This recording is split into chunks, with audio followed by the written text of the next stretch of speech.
back to the session on your operating system. So today we are going to discuss about the topic something called as protection. So in this particular session, we are going to discuss about the continuation part related to something called as protection. Okay. So previously we have discussed about something we have discussed something about the goals of protection, what exactly protection is, and what are the different goals that we have with respect to this particular protection, and what is the basic principle that has been actually used in order to apply this particular protection that we have seen it. And apart from that, we have seen about something called as domains. Domains are the one where we will be having different objects. We will be placing it, and using that objects we will be performing operations on that. So what are the objects? What are objects in this? We have discussed objects are nothing but here something like your resources. Whatever the resources we have within the system, we call that as an object. So here the resources can be of type something called as files, or it can be a hardware resource, something like as printer, or we have something called as scanner. So within the system, you people might be having files. So files means again, you know that within the files, you'll be having different type of files like .docx files. You'll be having .xls files, that is Excel files, document files. You'll be having presentation files, .ppt. All these things comes under your files concept. And the next thing what we have is this is a hardware. Printer and scanner are nothing but the hardware devices which we use. So how to provide protection? So here these resources based upon the requirements, they will be placed in the different domains. We also have seen something called as intersection of this particular domain. Suppose this is domain 1 and domain 2. So there might be some operations here which will be using it in order to perform different operations here. Like no, what we can say is something like a common object. Suppose for on this particular object, this can be used by both the domain 1 and domain 2. And within this, we can perform the operation. Let us suppose print. This is a printer. So what is the operation we can perform on this? That is print. So any process PI which is actually executing either in domain 1 or either in domain 2, they can perform an operation on this particular object, that is nothing but the printer. So they can perform different operations on that. So today we will be discussing about access matrix. So using access matrix, whatever we have discussed in the previous session, how that can be implemented, how that can be implemented in a format of matrix, that we will be seeing it in today's session. Okay, so let's go ahead. So you can see that there is an access matrix here. So what do you mean by access matrix here? Nothing but it is also called as something like a protection matrix. Okay, so where we will try to protect, we will be representing all the domains as well as the matrices. So what are the domains we have? So domains are generally represented using something called as D1, D2, D3. Each one is one specific domain. And within this particular specific domain, we'll be having objects. I think you people, if you remember the previous session, we have used a pair where we have represented access rights, isn't it? We have represented access rights, which is nothing but it's a pair of set where we have D and R. D is nothing but the set of domains what we have. And on those domains, what are the different operations we can perform? So every domain will have even objects also. We have here objects also here in this particular thing. So what are the different set of objects that are present in this particular domain, and what are the different operations, set of operations we can perform on that particular object with respect to that particular domain that we have discussed in this particular thing. So that is what he's talking about here, access matrix here. So here we are going to see how. So here this access matrix, as you know how the matrices are actually represented here. This is the way, right? That is nothing but it is a set of combination of rows and columns. So suppose this is 0, 1, 2, 3. This is a row, right? This is a row which we are representing, and here's 0, 1, 2, and this is what we basically call it as column. This is basically what we call it as column here. Okay, so what is a pair here? 0 comma 0 represents this particular location. So in this way, so we are going to represent a matrix where the rows will represent domains. So all the domains whatever are there, we are going to represent in a row, and whereas coming to the columns, we are going to represent the objects.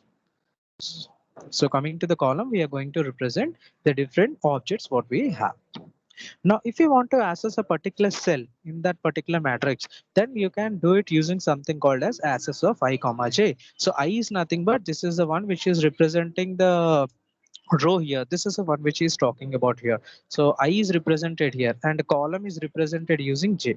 So whenever I'm calling it as I comma j, Okay, suppose 0, comma 0. That means 0th row and 0th column. So ith row and ijth column. So that is this particular column we are trying to access it. So this is a way how we can use it in order to perform it. And the different operations that we can perform on the process here is nothing but domain I can invoke an object J. What does that mean? Here is whenever you have performing access of ij, it means that you are performing some operation on what? On a specific domain I, because I is the one which represents a row, and in the rows only we are representing the domains. So we are performing a process is actually executing in a particular domain I by invoking an object OJ. So whatever the execution it is performing, whatever the operation it is performing, it is performing on this particular object J, whichever it is located represented using a column matrix. So let's see how exactly. I will show you the diagrammatic view so that if people can get a clear understanding of this particular thing. So you can see here, as I stated here, the rows. Oh, sorry.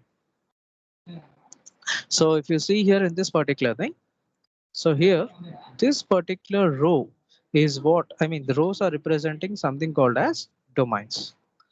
And if you see here, this particular things, we call it as columns. Okay, this is a row and this is a column. Now, if you look at this particular row, so how many? So if you see the rows here, how many? So this is what we are representing here, domains, and this is what we are representing as objects here. Objects are nothing but, as I stated earlier, these are the resources. So you can see here, there are four different type of objects we are having here: F1, F2, F3, and then finally printer. So what do you mean by F1, F2, F3 here? F1, F2, F3. What are these? Are nothing but these are the files. The files are represented as this is file 1, file 2, and file 3. And this is a hardware resource what we are having. So objects are nothing but, as I stated, it is a resources. So here printer is nothing but it is a resource. And file 1, file 2. So these are the software resources what we have: file 1, file 2, file 3, and printer is the hardware resource. And when you talk about these particular rows, so here we are having four different domains: D1, D2, D3, and D4. And whatever the internal cells you're seeing here, this particular cells, these are the one which actually specifies the different operations that we can apply on this particular matrix. Okay, so these are nothing but the different set of operations what we can perform on this particular matrix. So what are the operations we can perform here? So if you see here clearly, if you talk about domain, if a process is executing in a particular domain, so let us suppose there is a process P1 and this particular process is executing in this particular domain, then what are the different files that this particular process can access here is file 1 and file 3. And what is the operation it can perform on those particular files is nothing but read operation. So remember, whenever a particular process is executing in this particular domain D1, it can only access only two different files here, that is file 1 and file 3. And what is the operation it can perform here is nothing but read operation. It cannot access file number 2 because there is no operation that is specified here what it can perform. And same way, there is no operation related to the printer. Okay, and after this we have something called as after this, we have something called another domain we call, okay, if you talk about the second domain D2, what we have in this particular thing, you can see that this particular domain, whenever any process is executing in this particular domain, it can only access this particular printer. It can perform only one operation, that is print operation. And on what it can perform here is nothing but the printer operation. The third one, what we have here is nothing but the domain number 3. Domain number 3 here. So if you see this particular domain here in this particular concept, this whatever the process will be executing in this particular domain, it can perform only two different operations here, that is F2. It can perform operation on file 2 and file 3. And what are the different operations it can perform here is something but nothing but read and execute operations. The last one, if you see of D4, then D4 you people can perform only two different operations, means only two different files can be accessed here. Something we call it as file 1 and another one is file 3, similar to your domain 1. But only thing is in this particular domain, whenever a process is executing, it can perform operation on read as well as write on this particular file 1. Same way, in the same way, for the file 3 also it can perform the operations. So see here, read and write operations. So it can again perform read and write operations on this particular file stream. So this is the way how this exactly this particular access matrix is implemented, where the rows represent the different domains here and the columns represent the different files what we are having here. Okay. So this is a normal example representation for your access matrix. This is how whole together we call it as access matrix. Okay. This is whole together we call it as access matrix. So this is whole together we call it as a access matrix. Now, without wasting time, let's go ahead. We need to discuss some different points with respect to this. So what are the use of access matrix here? So this is nothing but whatever I have explained you here, that is what is saying. So if a process in the domain is trying, if a process, you remember a process is the one which will be executing it. So whenever a process is executing in a particular domain, it will be trying to perform an operation. So what are the different, okay, let me show you the content here and then I'll explain it. So if you see here, if a process in the domain is executing, so if di is nothing but any one of the domain di, so I is nothing but if you take the previous matrix, I mean access matrix, I is nothing but 1 2 3 and 4. So here we will be performing different operation, right? A process may be executing different operation, and that is what is represented using op. So what are the different operations we can perform by a process on a particular domain is this object oj. So oj is nothing but again OJ. So J is nothing but 1, 2, 3, so on. How many objects we are specifying here? So in the previous access matrix, we have represented how many? 4, right? For F1, F2, F3, and then the last one is something we call it as printer. So these are the matrices we have represented here. Okay, these are the matrices what we have exactly represented in this particular thing. So how many objects we have? 4 objects. So object 1, object 2, object 3, object 4, and this is what for similarity I'm representing as OJ. Okay, so that is what he's doing. So whenever we want to create an object here, so operation, what are the different operations we can perform here is nothing but read operation, write operation, and execute operation. These are the different operations that a particular process can perform on a particular object here. Now here, so when we actually wanted to perform these particular operations on this particular access matrix, so what he's saying is there are 3 different type of operations. There are 3 different type of operations which we need to see, which we need to consider in order to perform it. Something we call it as copy. Okay, so copyright. We have something called copyright, owner, and then control. These are the 3 different operations which we need to control, or you can say that these are the 3 different type of special access rights. Okay, these are already presented here. This is one. So in order to perform and means for a particular process to execute on a different processes, or I mean on different objects in particular domains, they have to have these special access rights. That is nothing but owner right, copyright, control right. Okay, transfer is nothing but switching. This I will explain it. This will be coming in the copy itself. When you're talking about copy here, there are 2 different domains you're going to get that we will be talking about here. One of them is transfer here. Another one is directly moving from one to another, copy. Another one is copy. There are 2 different things that we have in this particular thing. And then we have something control, and then copy and owner applicable to an object, control applicable to a domain objects. Okay. So I'll explain them one by one using a diagram so that you people can easily understand how exactly this particular thing is working. Let's go ahead. So here what he means to say that since we are applying a mechanism, so this access right, this access matrix, whatever we are actually represented here in a format of a matrix, this matrix is able to provide a mechanism in order to create different policies. We can create different policies here. We can create a different policies based upon the mechanism whatever we are using. So what is the mechanism I'm using right now here is nothing but access matrix. So using this access matrix, I can provide a server different type of ins.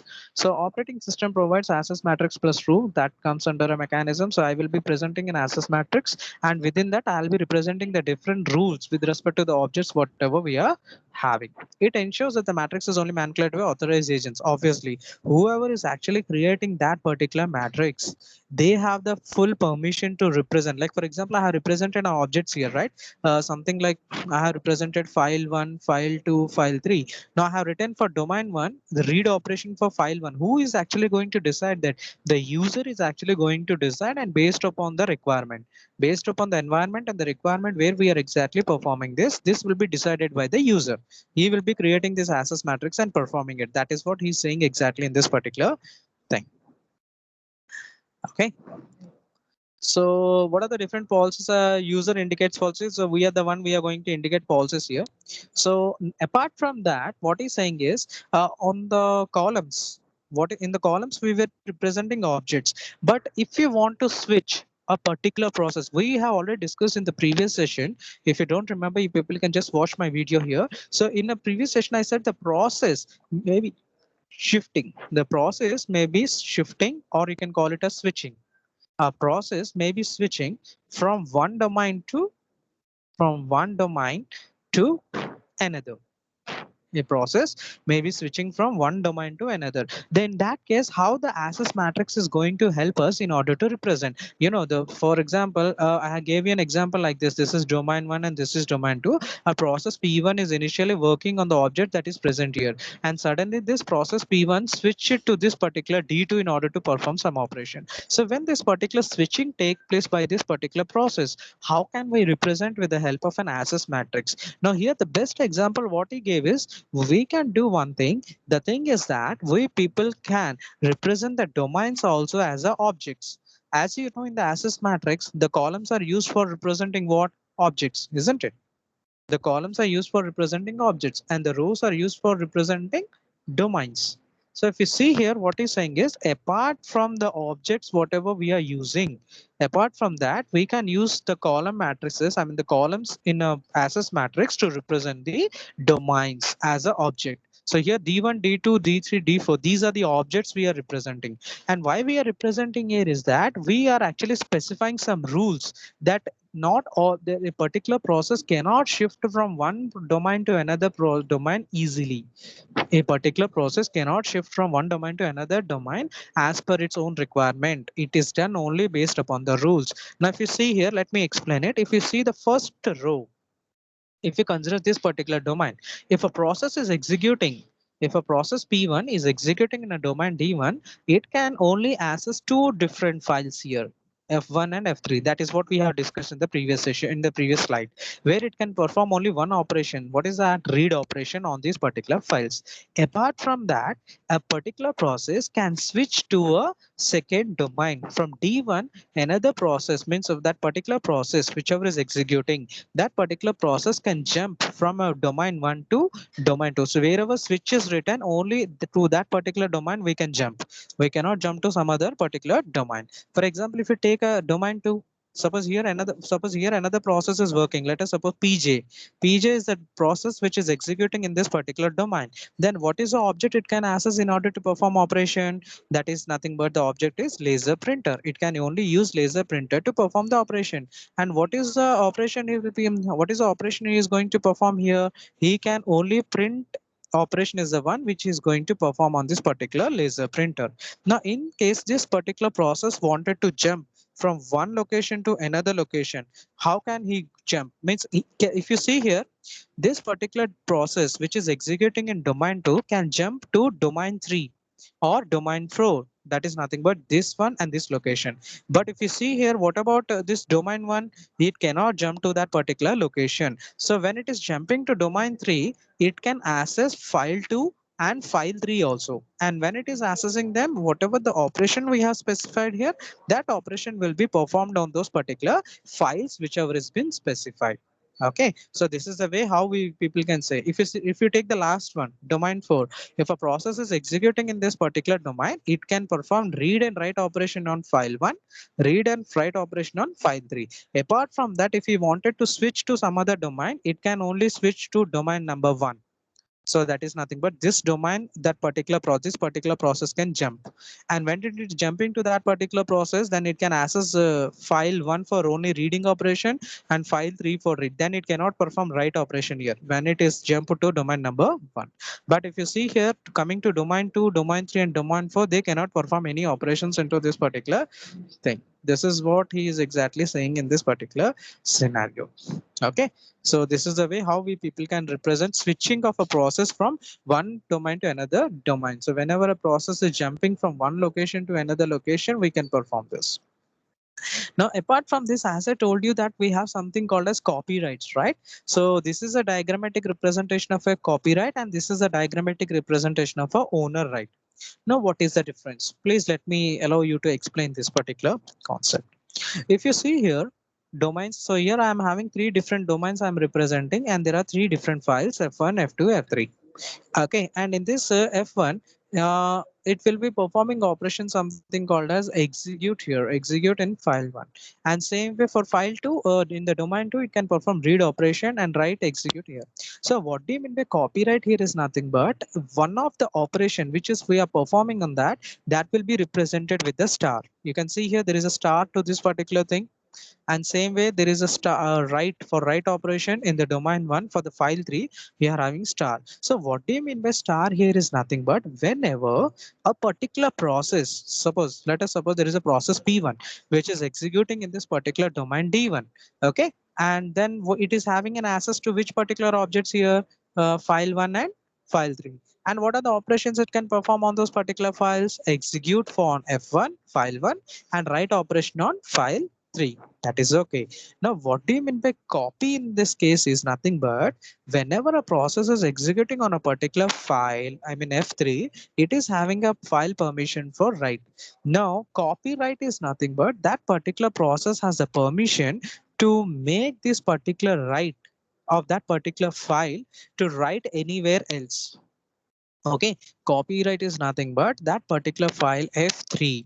Okay, whatever the file we are executing, suppose the process p1 is actually accessing a file f3 and it is performing operation something called as write operation.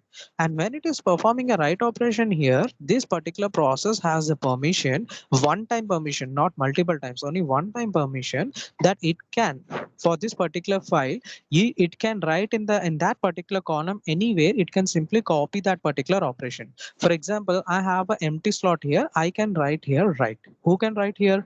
That particular process P1 can write here. Oh, and as I said it, this is nothing but a copy of this particular file here. And only one time we can write here, not multiple times. If suppose there is no box is present, that doesn't mean that you can write also here. No, it is not possible. It is not possible. It can be performed only one time. So that is what I'm showing in the B part. If you see here, see the domain 2. Suppose the process is executing in this particular domain and it is accessing file 2. It has a read permission. Did you see that? Read star means that particular process is executing file 2 and is performing read operation. It has the flexibility that this particular read operation can be copied in any of the cells which are present above or bottom. So you can see in the B part, he has copied that particular file, that read operation. Okay, he has copied that read operation for the file number 2 in that particular column in the second time, and it can be done only one time. You cannot do second the third time. Suppose if process p2 is coming, it will perform the read operation. Okay, p2 is coming, he is having the flexibility that he can, if suppose p3 is coming, every process will have one permission to copy that particular function, or copy that particular, not function, you can say operation. Okay, so only one operation at a time can be accessed by a particular process and it can copy only one time. Suppose a p1 is again coming back here. First time he came here and he has created a copy. Second time he's coming again. After some time his p1 is again coming for execution. Now that doesn't mean that it can again start right here read operation. No, it cannot do that. Only it has given one permission to copy it, he completed. But P2 has the permission. Suppose P2 is executing it and he did not utilize this particular copyright. This particular copyright he did not utilize it. Then he can use that copyright and he can write read X performance this. So we can copy whatever the operation we have within respect to that particular file. whatever the operation we can perform on that respective file, wherever star is there, only that operation we can copy. Remaining operations we cannot copy. For example, if you see in domain 2, I have a execute operation on file 3. So if a process is executing execute operation on file 3, that doesn't mean that it can copy that 9. No, it's not possible because there is no star representation. Wherever star is represented, only that particular operation can be copied. And another one, what we have here is nothing but access matrix with owner rights. Why owner rights are required here is nothing but this is with respect to something called as domains. This is not with respect to objects here. This is with respect to domain. Every domain will be a owner to one of the file. Okay, owner right is nothing but, so we have discussed about copyrights. Now we are discussing about owner right. What do you mean by owner right here is nothing but every domain which we are having here, every domain will be owner of one of the object that is present here. How many objects we have here? Three objects, F1, F2, F3. Among these three, one of the object will be this particular domain will be the owner. If you see here, D1 is the owner of this particular file, but he is the owner for what? For execution purpose only. D1 is the domain which is the owner for executing file 1, but he is not the owner for performing read and write operations on this particular file. Remember that. Okay, we have to mention the execution also, that which particular operation that particular D1 is the owner of. Suppose if you take D2 here, domain 2, he is the owner of two different files here, file 2 and file 3. But if you look at file 2, he is the owner of only read operation, and even this read can be copied. So when a process is executing in domain 2, suppose a process PI is executing in domain 2, he has the permission to perform read operation and at the same time copy that read operation in one of the columns of this particular file F2 object. Same if you talk about file 3 here, so D2 is the owner of something, owner of write.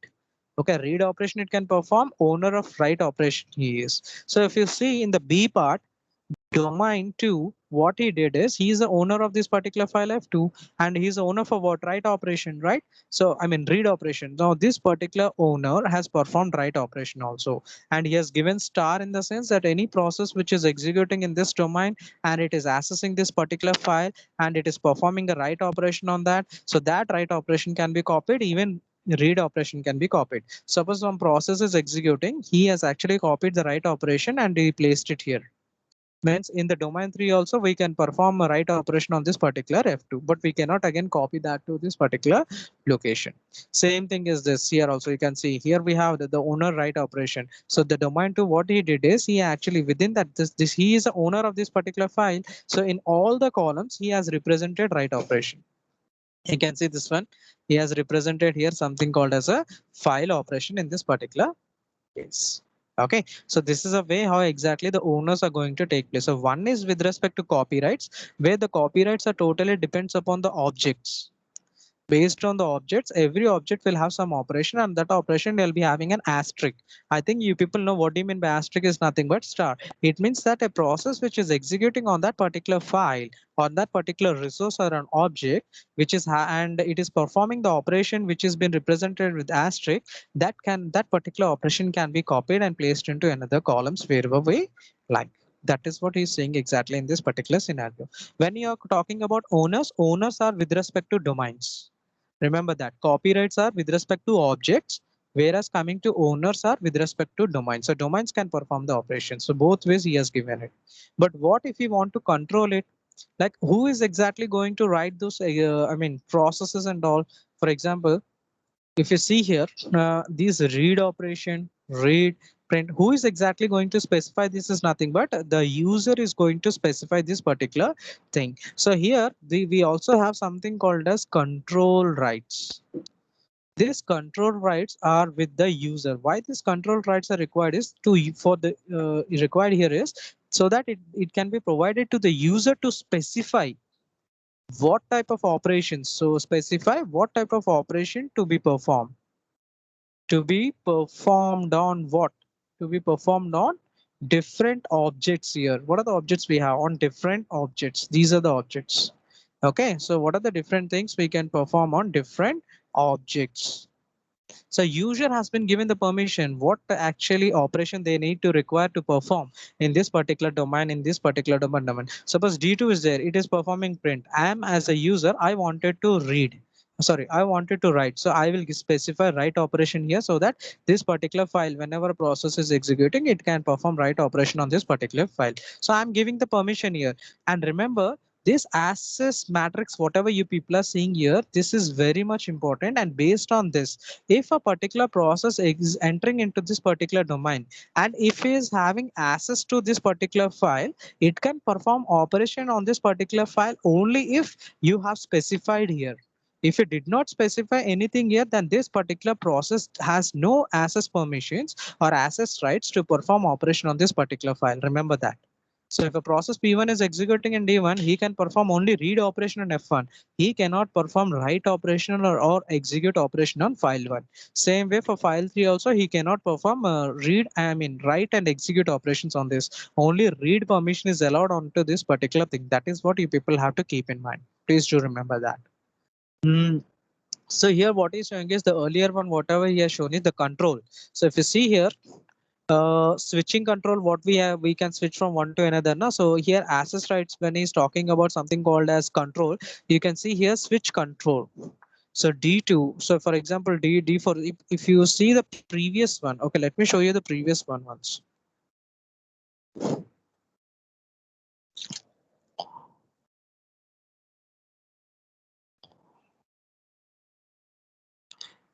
Yeah, please look at this carefully. I want you people to see the D4. So when you're giving control permissions here, you people can modify the write operations here. If you see here in D for domain 4, you have read and write operation here, read and write operation here, and then switch operation here, right?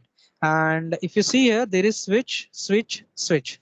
So if you see here D2, D2 is having a switch operation to D4, means whichever the process is executing in D4, it can switch to D4. When I'm talking about control, means you're giving control permission. So here I can, as a user, I can modify the operations which I need to perform on these particular objects. I can simply try to modify them. How can I modify? Using control access. So that is given to the user. So if you see here, D2 is having a control switch, it can switch to D4. So here, whenever this particular performance, so here I'll give the control. I hope you people have noticed this. I have something called a switch and switch, and here you have read write, and switch. So let's go to the that particular block. See here, what did I do? So if you see here, there is a difference here now. So the difference here is that you are having a switch control in this particular. So not only you can switch from D2 to D4, it also has something called as permissions. Permissions for switching the operations which can perform on this. So earlier I had here something called as read write and read write, right? But now I have been given the permission to control them. So I have removed the read operations from this particular locations. What I can perform here is nothing but only write operation is the one which I can perform on these particular files. I cannot perform something other things in the sense nothing but what we call a read operation or execute operation. Earlier we are having a read operation, isn't it? So I have simply removed it. I have simply removed this particular read operations. How I am able to remove it? Only with the help of a switch control. In the previous diagram, you don't have control here, but now I am having a control option here in this particular case. So means I can control even the operations, whatever the operations I'm performing here, that operations I can modify it. So I have modified. So read is there here, I removed it. Here also I had a read operation, I just removed it. So only now whichever the process is executing in D4, it can access this particular file F1 and F3 only for the writing purpose. It cannot perform for any other kind of things. That is what I mean to say exactly in this particular access. So remember, there are three different access rights we have here. In order to make sure that this access matrix is implemented successfully, three things we have discussed. Something like as copy. Then we have something called as owner, copyright, owner right, and then we have something called as control. So these are the three we have discussed here. The previous diagrams are related to copy and owner, and this one is related to your control. Now, how to implement them? So implementation of this is actually based upon three options here we are having. How can we implement this particular matrix in the program is nothing but we can implement using some three operations. One is a global table. So global table actually consists of a pair. A pair of not pair is an ordered set of triples. I can't say exactly here pair here. It is ordered setup triple because you can see here I'm having three different things here. These are important. If this pair is there, then only you can implement this global table. So within the system, we will be maintaining this particular table. This table will consist of three sets. I mean, is set of three different features. First one is domain. I think you understand what do you mean by domain. So the all the setup, what is the domain we have with respect to domain? What are the different objects that this particular domain can access? That set of objects will be represented here. And on those objects, what are the different operations we can perform that are represented in this particular right set? Okay, so this is what you have to keep in mind whenever you're implementing using global table. So this is a set. So here it is represent domain. Let us suppose domain one. Earlier you had a matrix domain one, and in that I can access what are the objects I can access F1 and F3. So F1. What are the right? I mean, what are the right operations? Means what are the different operations we can perform on this? I think I have given only read operation. So this is the one particular domain. So on a domain D1, I can access two different files, F1 and F3, and the operations which I can perform on those file is nothing but read operation. Okay, so this is the way how we represent it. Okay, in this particular way. So whenever you people are trying to create a process and perform some operation M, suppose this is the operation you want to perform it. First, what happens? The system will look into this particular global table. This will be maintained in our operating system. We'll be maintaining this in our operating system, and there we will be searching where exactly this particular global table is, and there we will try to first search this particular pair. First we will try to search this particular pair, and once you people got this particular pair, then we will search whether this operation is present in this particular right set or not. That is what we have to see. Whatever the operation you want to perform M, whether that M is present in that operation or not. Or suppose you want to perform read operation, so you can see that a read operation is already present in the set. Then that particular process can start executing read operation on that particular file. Else it is not going to execute it. This is the way how people are providing protection. But there is a drawback here. What is the drawback here is, since you can see there are three different things I need to store here. So definitely it requires a more memory space. It requires a more memory space, and which is what we don't have. We are limited, so we cannot store this table. So this table cannot be stored into your main memory. We cannot store this into your main memory. So that is a drawback. So to overcome this, we have to use some special IBIO systems. Means additional devices we need to use, or we may be using virtual memory management in order to store this table. However, it is very typical, it is not possible to store this in your main memory. So definitely it is somewhat typical, but still the users are actually using them and performing the operations on this.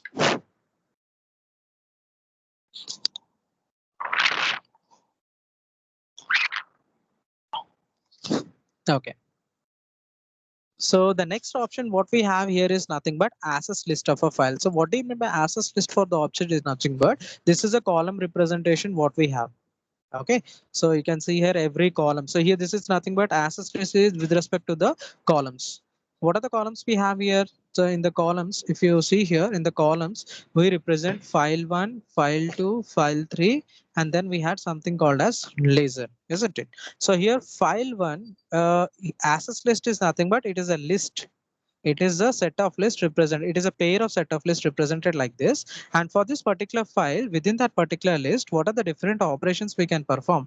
That we will be representing in the right as right sets, and the set of domains which can access this particular file F1, that will be represented in this. This is also a pair. That is a triplet. The earlier one, this is simply a pair. So here the set of domains which can access these particular files, that we will be representing it.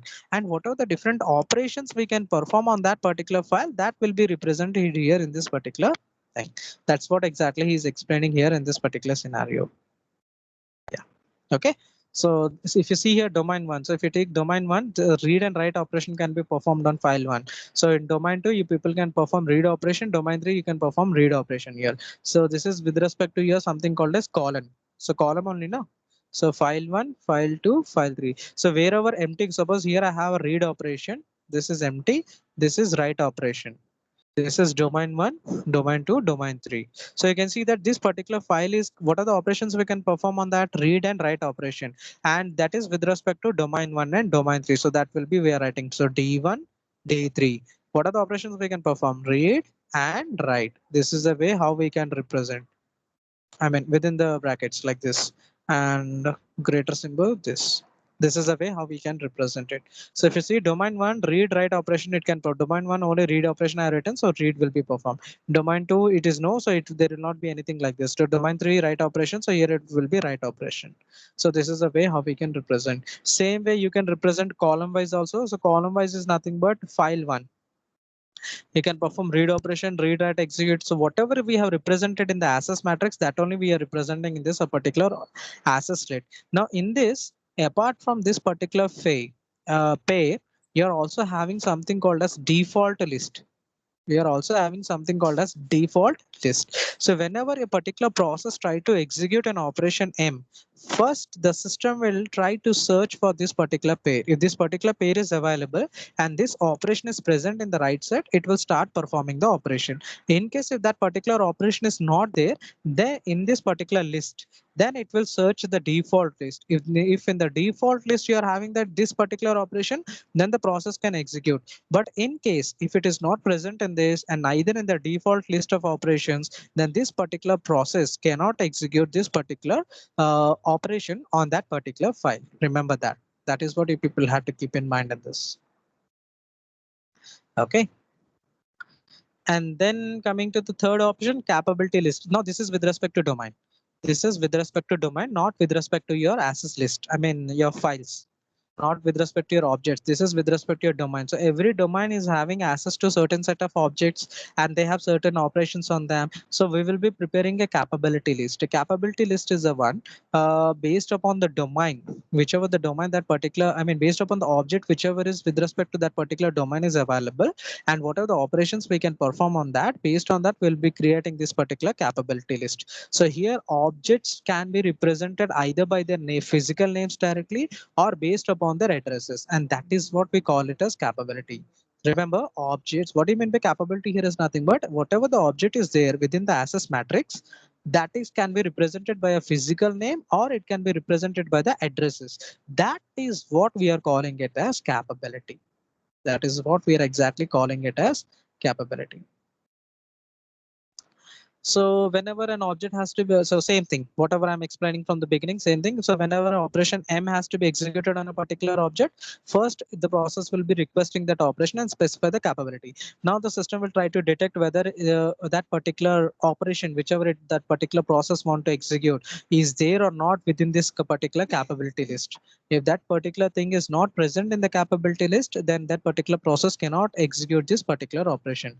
But in case if the operation is present in this capability list for this object, then it can start performing that particular operation on that particular operation. So that is what comes under your capability list of domain. So here we can also say something like a secure point or something like that. Also we can specify this and perform it. And the last but not the least, what we have here is something we call it as a lock key. So here lock key is nothing but it is a compromise between access lists and capability list. Access list, what do you mean by access list here in this particular thing? Access list is nothing but with respect to your objects, column representation. Capability list is with respect to your domain representation, whatever we have that we are representing it. So every object which has a unique bit, every object which has a list of unique bit pattern here, we call it as a lock here. And every domain, okay, so domains we are representing now, so the domains whichever we are representing, they will have a unique bit pattern called as keys. And every object, indirectly what I mean, what I want to tell you is, in short, if people can represent that every object will have lock and every domain will have a key. So whenever a particular process want to execute in this particular domain, he will have a key and he will try to search for a lock for which this particular key will work. And that object only it can perform the operation, or else it cannot perform that particular operation. Okay, so every domain will have a key with respect to the lock. So this is something like read operation is there. So it will have, so here we'll be having a read operation with respect to this particular lock, and then it will be accessing it and then it will perform the operation. Like in the matrix, we had domain 1 here, right? and here we had file one, here we had read operation. Now this read operation will be acting as a lock. Okay, so read operation is a lock for this. And what about key here? This will be key here is nothing but read operation will be a key for this particular domain. So when this particular key and lock matches, then that particular process can perform operation on that particular process. Means whatever the file or whatever the object we are having in that particular place. That is what he means to say exactly in this. That is not that's all, nothing else. This is a normal different kind of thing. So there is a comparison here. They say that first this is better, second one is better, and later a combination of those two is much more better. This is the way they are exactly representing this. And normal trade-offs have been considered here, that by using a combination of both capability model and another model, we can perform the operations well enough. So he has given certain privileges and all. Okay, in the next session, we'll be discussing about access rights. This is a new topic what we have. This is all about we have with respect to your access matrix. And these all will be discussing in the next session. Okay, that is nothing but access rights. Till now we have seen access matrix. Now how this access matrix, whatever the access rights we are having, that will be seeing in the coming session. So I hope you people have enjoyed watching this particular video and you understood this particular concept well enough. Okay. Thank you. Thank you for listening to me.